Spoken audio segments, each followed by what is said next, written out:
Hello folks, this is Mike DeBruzzo from K91 Specialized Dog Training. Welcome to our first Q&A session. If you have a question, please subscribe, then write your question in the comments area of our most recent Q&A video. And if it is the most liked question, I will be answering it in my next video. Do not be discouraged if I do not answer it right away, because I will not be repeating the same answers. So if I did not get to you this time, I may get to you the next time. So keep writing that same question each time I do a video. So our first question that we are going to address, which was the most liked, which seems to be a very common question for people, is from Raymond Rising.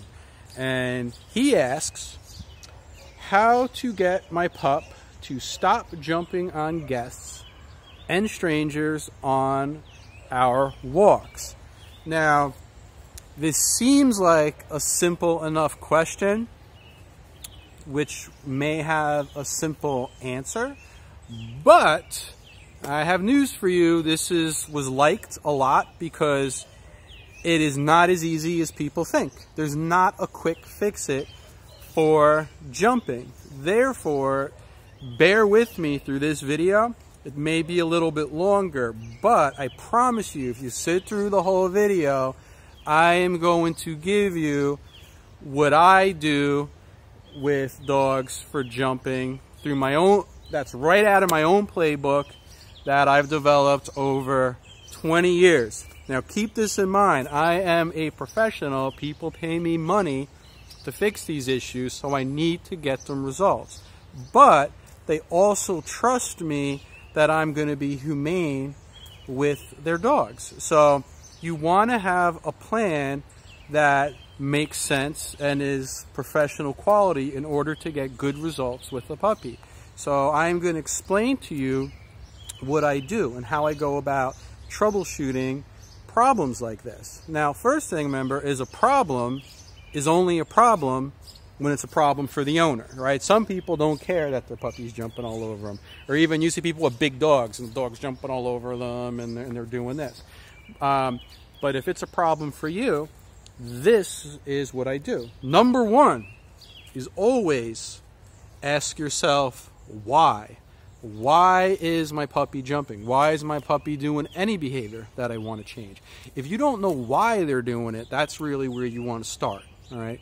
So jumping is a natural behavior of puppies. It's a natural behavior of canines. Now remember, despite what you may hear, scientifically, dogs are domesticated versions of wild dogs. You know, different types of wolves from different areas of the world eventually, over thousands of years, became domesticated dogs. And therefore, a lot of our dogs' behaviors were retained from their wild ancestries, and jumping is actually one of them. If you get down on the floor, what does the puppy do when you get down there? They come up and they lick your face, right? They lick the corners of your mouth and they do their mouths.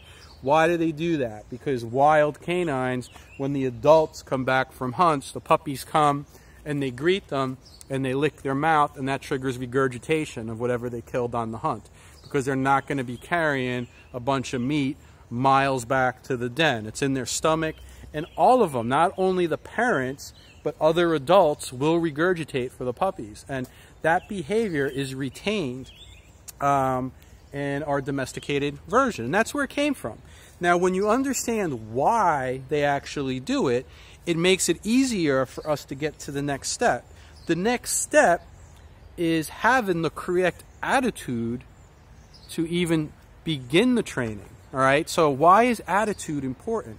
It's because our attitude leads to our behavior and how we interact with the dog.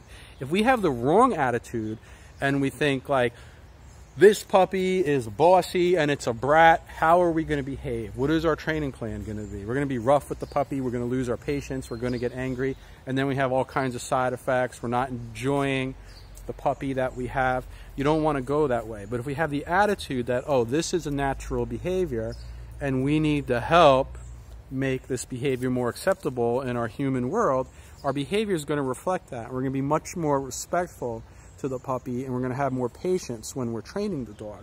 So attitude is always next, and I always coach all clients about that, is you need to have the right attitude before we train the dog, and the attitude comes from having the right knowledge, right? So after now we have the attitude, we can start putting together a plan. But plans cannot be hocus pocus, all right? Often what I am doing is I'm not training. Even though I have in the past for years and years and years, when there is a specific need for it, there is a need for it, the best results come when people train their own dog. And it should be a bonding experience, and they should enjoy it. The process of training a dog is amazing. That's one of the reasons why I became a dog trainer. Cramming through it, trying to get quick fix-its, it's not enjoyable, all right? So there's not going to be a quick fix-it here. But what I do is I map out a blueprint for people so they could do it themselves. And it needs to make sense. So I follow rules of ABA. That stands for Applied Behavior Analysis. And this is the same sort of techniques that are used with children with learning disabilities and things like that. I have a son, he's almost 10 years old. He's nonverbal, he's severely mentally disabled, and these are the same techniques that his school and I use on him. So number one, when we're going to use ABA to change a behavior, is you first need to find an appropriate replacement behavior for the one you're trying to discourage. So if you are trying to discourage jumping, what would fulfill the same need for your dog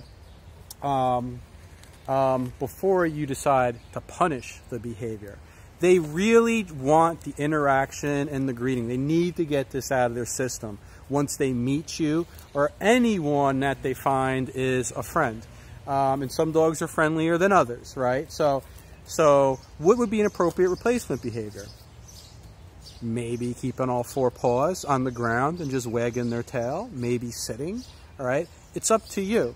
I generally just encourage the dog to keep all four paws on the ground when you do it. It seems simple enough, but now what you want to do is you want to incorporate the concepts of having the correct timing and rewarding consistently on a continuous reward schedule and not rewarding at all for the wrong behavior. So in layman's terms, what that means is once you decide, I'm going to train my puppy to not jump, with strangers coming into, with guests in the home and strangers on walk, it has to start with you. You are the teacher for that dog. So the dog is going to get a lot more chances to learn with you. When you come home, you take the dog out of the crate. Anytime you're separated from the dog, that is a learning opportunity. Dog comes out, they wag their tail. If the dog jumps, you are not going to do anything when the dog jumps. Eventually, the dog's four paws go back on the ground, and then you go right down there, and you love up that puppy. That's what they really want. You love, love, love. You go down to them. Nice, long, calming strokes. You love the dog. All right. Now, if you do that every single time, you're actually teaching them that I cannot get to the face, I cannot get to the affection, but if your timing is correct, they will make the association that all four paws on the ground brings the owner down to me, brings you down to them. So you go down and you love them up. Now, if your dog is so excitable that they will not keep all four paws on the ground for a moment, separately, teach them what the word sit means. Just using positive reinforcement training, like with cookies and things, and with play and with fun. We have videos on it, all right? What that's going to do, it's going to help to show them something else that they could do. Once they associate sitting brings them good things, do other types of training, when they come to greet you and they're jumping, you can calmly tell them sit. And they may try it for various reasons. Maybe they think they're going to get a treat, or maybe they're like, something good usually occurs from this, but they sit. As soon as they sit, same thing. Boop, go down there. Love them up. Love them, love them. Don't worry if they're not sitting anymore once you're petting them. It's fine for the purposes of what you're doing. Now you're petting them and their front paws come off the ground. Get back up again. Don't touch them. All four paws get back on the ground. Go down. They jump. Go back up. You are giving them so much opportunity to make connections this way. So it starts with you. Now, when you decide to put your dog through training, take it seriously for your puppy's sake.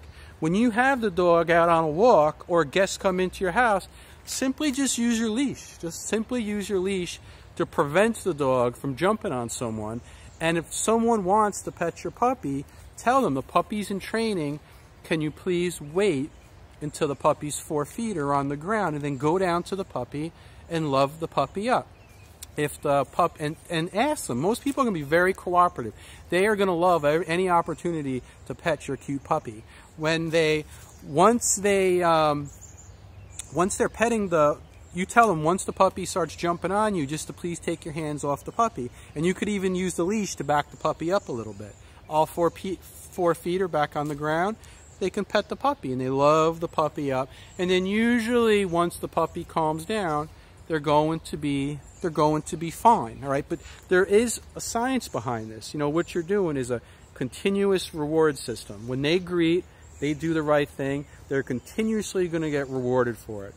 And they are never going to get rewarded for the wrong behavior. If they get rewarded for jumping, even 1 out of 4 or 5 times, they're technically on a reward schedule, and they may do it again and again and again. So you need to be consistent with this, even though it's very difficult to do so. Now, what you will see start to happen is usually even within a couple of days, if you're consistent, is the puppy will start going to people and will hesitate before it jumps, or come up to you and hesitate, because it's going to start expecting someone to come down to them to greet them. You need to recognize that and reward it.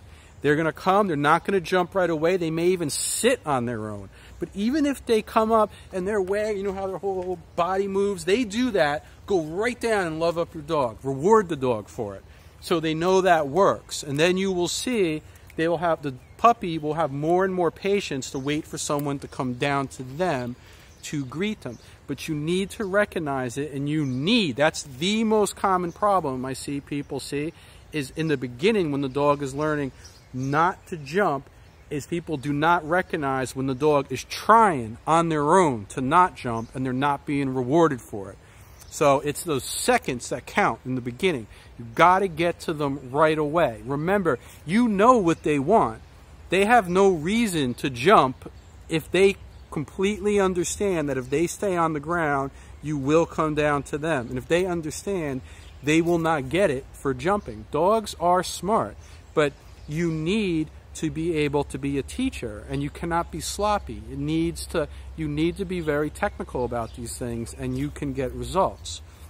Now, if you have taken your time for doing that, and I would not even think of using any type of punishment on a puppy in this initial process. Matter of fact, what I would do when I do puppy classes, people start asking me about how do I correct this behavior, how do I punish this behavior. I tell them, don't even ask me about that until I see you put an effort into teaching the dog that it is good to stay on the ground. If you take that effort, and I've really seen you put a reasonable effort, and the dog is still having some problems, and some definitely will. Every dog has a different temperament. Some are more excitable. Some, it's much harder for them to control their impulses. Also, some dogs, they're getting big quick, and it becomes intolerable. You don't want it to reach a point where the owner just cannot deal with it because they have young kids or elderly people that come into the home. If it's reaching a point where you need extra help, it becomes a personal decision if you then want to involve punishment. Now, punishment is simply discouraging you're using it to discourage a behavior, all right? Do not mix up punishment with abuse or being rough with the dog. As a professional, that's one of my jobs, to show people how to do it correctly, and also let them know if it's appropriate to use it, or if they've done everything that they should have before they decide to use punishment on a dog. Now, when using punishment, you should make sure that the punishment is actually a correction. These are different things. Punishment is just something that discourages a dog from doing the behavior that preceded it. A correction is you're actually correcting the dog. You're showing the dog what they should be doing. And it doesn't necessarily have to mean punishment, but if I do punishment, I make sure it is also a correction. So to give you an analogy, since I'm also a teacher for dog trainers and for animal science students, if I correct a test, if someone gives me a wrong answer on a test I want to discourage, I don't just give them a bad grade that discourages them from giving bad answers. Is I show them the right answer and I explain what they should do in order to be right. So when it comes to correcting a dog for jumping, only after you put in your time, if you go that route, it has to be something that shows them what to do.